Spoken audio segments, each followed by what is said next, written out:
BC రిజర్వేషన్లపై high court stay ఇవ్వడం దురదృష్టకరమని CPI రాష్ట్ర కార్యదర్శి కూనంనేని సాంబశివరావు అభిప్రాయపడ్డారు. పార్లమెంట్లో చర్చించేందుకు బీజేపీ ముందుకు రావడం లేదని, ఈ విషయంలో అన్ని రాజకీయ పార్టీలను ఢిల్లీ తీసుకువెళ్లి అవసరమైతే జంతర్ మంతర్ వద్ద ధర్నా ఏర్పాటు చేయాలని అన్నారు.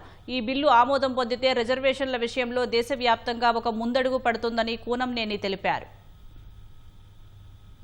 ఒక్కొక్క పార్టీ ఒక్కో రకంగా వాళ్ళ వాదన వినిపిస్తున్నాయి. ఇప్పుడు బీఆర్ఎస్ వాళ్ళు, బీజేపీ వాళ్ళు అయితే సంబరం చేసుకుంటున్నారు, బాధపడట్లేదు, వాళ్ళు ఆవేదన చెందట్లా. కొట్టేస్తే సంబరాలు చేసుకునే వాళ్ళని చూస్తున్నాం. వీళ్ళని బీసీల పట్ల ప్రేమ ఉన్నదా, ప్రభుత్వం పట్ల ద్వేషం ఉన్నదా? అది మరి మీకు చిత్తశుద్ధి ఉంటే ఎందుకు ఇంప్లీట్ కాలేదు? ఫైట్ చేయాలి కదా. రెండు పద్ధతులు ఉన్నాయి నీకు. ఒకటి పార్లమెంట్లో సమావేశం జరిపి దాన్ని సవరిస్తూ చేసే హక్కు నీకుంది. అక్కడ ఎవరు? బీజేపీ వాళ్ళు మెజార్టీ ఉన్నారు. అది సవరించే హక్కు నీకు ఉన్నప్పుడు దానికి ముందు ఏం చేయాలి? దేశవ్యాప్తంగా జనాభా లెక్కలు చేయాలి.